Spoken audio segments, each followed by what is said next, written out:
I'm not a Niner fan, but I'm upset this morning because of what Parag Marathe said. It just offended me. I'm offended. He got promoted to primary owner of a soccer team that might get relegated to the minor leagues over there. Like they're not so good. On the way out, as he's patting himself on the back, he says, and I want to read the quote because it's just unreal. He says, like, we feel like we have pretty good experience in running a sports organization. We feel like we've done a pretty good job in transforming the 49ers from an asset value standpoint, commercial revenue standpoint, and on the field. We know how to transition from a lemonade stand to a more sophisticated business operation, which means that the 49ers of Bill Walsh and Eddie DeBartolo Jr. and Carmen Policy were a mere lemonade stand, even though they won 5 championships. And it took Parag and the Yorks and Jed to take this into the modern era. What do you think of Parag Marathe's, the gall of that man, the nerve? I think it's absolutely ridiculous. I mean, they took over a team that was at the time, still at the pinnacle of the NFL. They ran him into the ground, and immediately. Only recently almost immediately, and since then, how many Super Bowls have they won? The 49ers under DeBartolo were thought to be. That was the model. That's who everybody strived to be. But this guy comes out and he calls him a lemonade stand just because he can push numbers around. Give me a break. Oof. If Bill Walsh were alive, he would be very offended. Remember how Jerry West took it when J.J. Redick called people of his generation, like, plumbers and whatever? He was very pissed about that. I feel like Bill Walsh would have something to say, and I feel like Eddie DeBartolo probably heard this or is going to hear this. Carmen Policy is going to hear this, and privately they're going to say, really? Okay, well, let's see how many championships you win over in England with Leeds United or here. Either one. I think it's funny that he talks about the Niners real quick like they're the Arizona Cardinals. They were just this nobody, nothing franchise, and he transformed them into this brand. Like, no, they were a brand before you got here, and you've kind of messed up the brand a little bit, if we're being honest. That's the way I look at it. I agree. And then here's one other thing, just like because Marathe is held up as like this by some as this genius because he's the salary cap guru. Forget the fact that he does everything. Every team in the NFL has somebody that does what Marathe does. So he's nothing special. Yeah, today. But think of it in terms of just this team now. Let's forget about what he's saying about DeBartolo. But Trent Williams is the best left tackle in the NFL.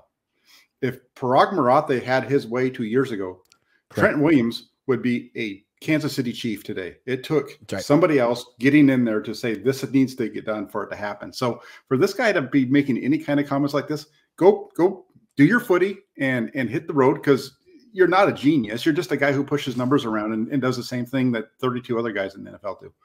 And, he's been in the organization longer than Jed. Like, he's like the longest tenured guy here other than the parents. I think he's overstayed his welcome. And I think maybe in 2004, he was cutting edge in terms of what he could offer a franchise for the salary cap stuff. But now, no, I don't think so anymore. I don't think they're really going to miss him.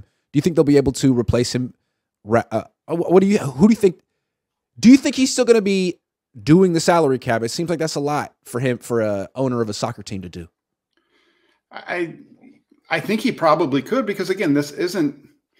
It probably would be better to have somebody in there that does it full time and that's all they do. But you kind of look at this job and it's the 49ers managed this long before Parag Marathe was ever a member of the team. I mean, they won the first Super Bowl in the salary cap era because they figured it out before everybody else, and he wasn't around in '94.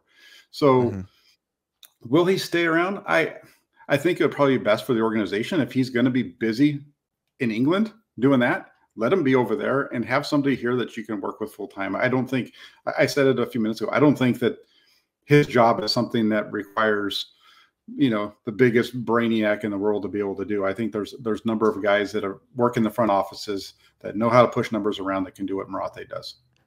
Also, doesn't it kind of seem like what he's saying is, sure, Bill and Joe and Jerry and Eddie, they won Super Bowls, but they were in the Stone Age when it comes to business. And it took me to come in here and bring this organization into like a Fortune 500 type of environment. I mean, that's essentially what he's saying, right? Like, He are you is. kidding? Yeah, that is what he's saying, and That's what he's saying. The Flyers made a lot of money under Eddie DeBartolo in that run because of the fact that they were winning. And you win in the NFL, people are going to buy your merchandise if you're winning. If you're not winning, you don't get as many people to buy your. And there's certain things about it. And I will say this, that the 49ers definitely run themselves like a business with the way that they do things now. And in some ways it's positive for them, but in more ways than not, I would say it's probably negative. Yeah, I mean, they have a huge fan base because of what they did in the 80s and 90s. It feels like they're trying to take credit for the organization growing in what it's worth. You know, obviously it's worth a lot more now than it was in the 90s, but that kind of feels like Dan Snyder patting himself on the back on the way out of Washington. Like, oh, okay, I got forced out and I was a freaking failure and we lost more than like almost any other team, but look at how much I sold the team for. I was a huge success. Like, no, it's just you own an NFL team and the NFL is a huge success and all these guys make a lot of money. It's like, you'd have to really be incompetent to mess money with the 40. How do we make money with the 49ers brand? How do we sell this brand? I mean, God, how do we sell these jerseys? No one wants them. Yeah. It's absolutely, you're right. Even the worst owner in the NBA, Donald Sterling. Donald Sterling. He made a ton of money when he sold the Clippers.